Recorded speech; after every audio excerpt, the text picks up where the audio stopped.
Iran supreme commander అమదుల్లా Khomeini ఇప్పుడు ఎక్కడున్నారు? ఆయన సురక్షితంగా ఉన్నాడా, లేకపోతే ప్రాణాలతో ఉన్నారా, లేక ప్రాణాలు విడిచారా అనేది ఇప్పుడు పెద్ద సస్పెన్స్ గా ఉంది. రీసెంట్ గా అమెరికా టార్గెట్ చేయటం ఖొమైనీని, అలానే ఇజ్రాయెల్ కూడా ఖొమైనీ అంతం అయ్యే వరకు మా యుద్ధం ఆగదని ప్రకటించడం, అలానే అమెరికా అండ్ ఇజ్రాయెల్ మొన్న రీసెంట్ గా ఖొమైనీ జాడ ఎక్కడుందో మాకు తెలిసింది, త్వరలోనే ఖొమైనీని మట్టుబెట్టడం ఖాయం అని ప్రకటించడం జరిగింది. ట్రంప్ కూడా ఈ విషయం ఆయన ధృవీకరించి ఖొమైనీని అంతం చేయటమే మా లక్ష్యం అని చెప్పటం, అలానే ఖొమైనీ లొంగుతాడా లేకపోతే అతన్ని అంతం చేయటమే మా లక్ష్యంగా ట్రంప్ ప్రకటించడం జరిగింది. అయితే ఈ నేపథ్యంలో ఖొమైనీ ప్రాణభయం పట్టుకుందా ఆయనకి, ఆ ప్రాణభయంతోనే ఆయన ఒక బంకర్లో దాక్కున్నారనేది మొదటి నుంచి మనం వార్తల్లో చూస్తూ ఉన్నాము.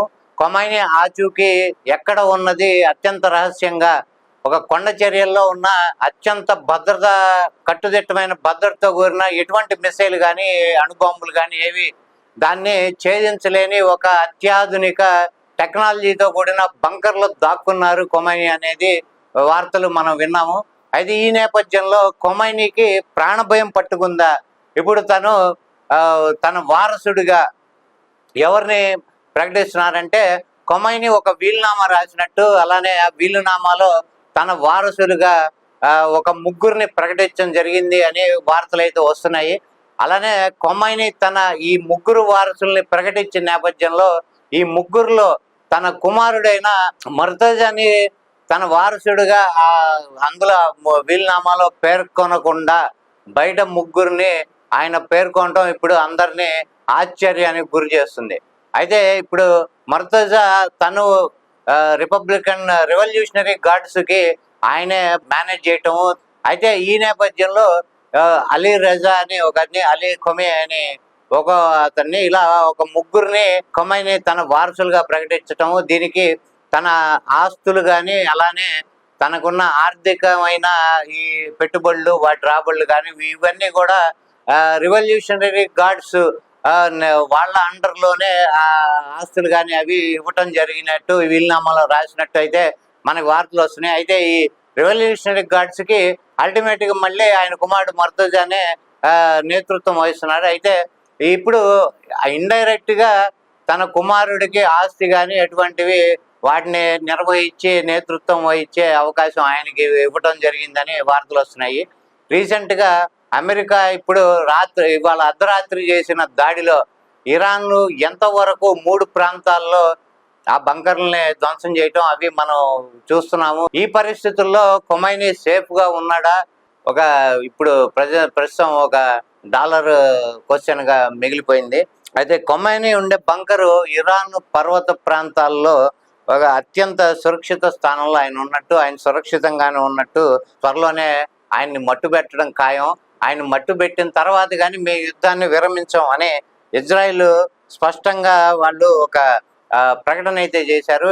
ఎట్టి పరిస్థితుల్లోనూ ఎటువంటి రాజీ ప్రయత్నాలు కానీ అవి మేము అంగీకరించే పరిస్థితి లేదు, ఖొమైనీ అంతమే మా లక్ష్యము, అది అయ్యేదాకా అయితే ఇరాన్ని వదిలిపెట్టే సమస్య లేదు అనేది బహిరంగంగానే ఇజ్రాయిల్ ప్రకటించడం జరిగింది. అలానే ఇప్పుడున్న అక్కడ యుద్ధ వాతావరణ పరిస్థితుల్లో ఖొమైనీ నాయకత్వానికి ఒక సవాలుగా మారింది.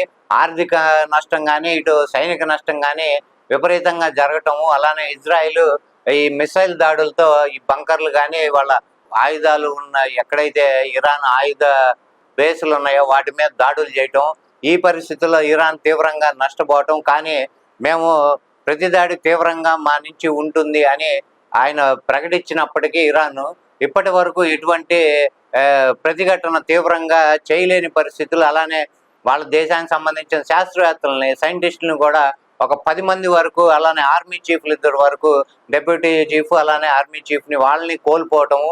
ఈ పరిస్థితుల్లో నెక్స్ట్ ఖొమైనీ వారసుడు ఎవరు, అలానే ఈ న్యూక్లియర్ సైంటిస్టులు వాళ్ళకి వారసులుగా జూనియర్లు ఎవరైతే వీళ్ళ ప్లేసుల్లో భర్తీ చేయాలని చూస్తున్నారో, అలానే ఆర్మీ చీఫ్ని కూడా వెంటనే రిక్రూట్ చేయడం జరిగింది. ఇప్పుడు వాళ్ళ ప్రాణాలకు కూడా భద్రత లేకుండా ఇజ్రాయిల్ వాళ్ళను కూడా టార్గెట్ చేసి, అంటే కొన్ని సంవత్సరాలుగా వాళ్ళ మీద నిఘా పెట్టి, అంటే ఇప్పుడున్న శాస్త్రవేత్తలను కనుక మట్టు పెడితే నెక్స్ట్ వాళ్ళ ప్లేస్లో రీప్లేస్ అయ్యే వాళ్ళు జూనియర్స్ ఎవరు ఉంటారో వాళ్ళ వివరాలు కూడా ముందే కొన్ని సంవత్సరాలుగా ఇజ్రాయెల్ నిఘా వ్యవస్థ సేకరించి పెట్టడము, వాళ్ళ ప్లేస్లో వీళ్ళు రీప్లేస్ అయ్యేలోపు వీళ్ళను కూడా మట్టుబెట్టే విధంగా వాళ్ళ ప్రయత్నాలు కానీ వాళ్ళ వ్యూహాలు రూపొందించుకొని ఇజ్రాయెల్ యుద్ధంలోకి అటాక్ బిగిన్ చేయడం జరిగింది అని చాలా రకాలుగా వార్తలు మనం వింటున్నాము. ఈ పరిస్థితుల్లో ఇజ్రాయెల్ ఒక నిఘా వ్యవస్థ ప్రపంచంలోనే అత్యంత కీలకమైనది అండ్ అత్యంత పటిష్టమైన నిఘా వ్యవస్థ ఇజ్రాయెల్కి ఉన్నది. ఈ రకంగానే ఆర్మీ చీఫ్ను కానీ వాళ్ళ శాస్త్రవేత్తలను కానీ చాలా టార్గెటెడ్గా వాళ్ళని మట్టుబెట్టడం జరిగింది. ఇది తీవ్రమైన నష్టం కలుగజేసే పరిస్థితి ఇరాన్కి. అలానే ఇప్పుడు అమితుల్లా ఖొమైనీ కూడా సుప్రీం కమాండర్ నెక్స్ట్ తన వారసుడిగా ఒక ముగ్గురిని ఆయన వీలునామాలో రాయటం కానీ ఇటువంటివి గమనిస్తే ఆయన ప్రాణాలు పోతాయని ఒక నిశ్చితమైన అభిప్రాయానికి వచ్చినందువల్లే ఈ పని చేశాడు, ఈ వీలునామా రాయటం జరిగిందని కూడా వార్తలు వస్తున్నాయి. అయితే ఇప్పుడున్న పరిస్థితుల్లో అమెరికా కూడా ఈ యుద్ధానికి ఇప్పుడు అటాక్కి డైరెక్ట్గా దిగటంతో ఇజ్రాయెల్ ఇటు ఇరాన్, ఈ దెబ్బకి ఇరాన్ పరిస్థితి ఎలా ఉంటుంది, ఖొమైనీ భవితవ్యం ఎలా ఉంటుంది, ఆయన సుప్రీం కమాండర్గా ఇరాన్ నేతృత్వం వహించగలరా, ఇప్పుడున్న జరిగిన నష్టాలకు కానీ ఇటు ఇరాన్లో మిగతా ప్రతిపక్షాలు కానీ ఖొమైనీ నేతృత్వానికి నిరసనగా వాళ్ళు ఆయన్ని దింపేసే ప్రయత్నం కానీ ఏమన్నా చేయొచ్చా, ఇవన్నీ జరిగేటప్పటికి ఆయన ప్రాణాలతో ఉంటారా అనేది కూడా ఇప్పుడు చాలా సందేహంగా తయారైంది. వేచి చూద్దాం ఏమవుతుందో. ఖొమైనీ ప్రాణాలతో బతికి ఈ యుద్ధం నుంచి సురక్షితంగా బయటపడతారా, లేకపోతే ఈ అటాకులకి వీటికి ఆయన ప్రాణాలు ఈ యుద్ధం బలిగొంటుందా అనేది వేచి చూద్దాం.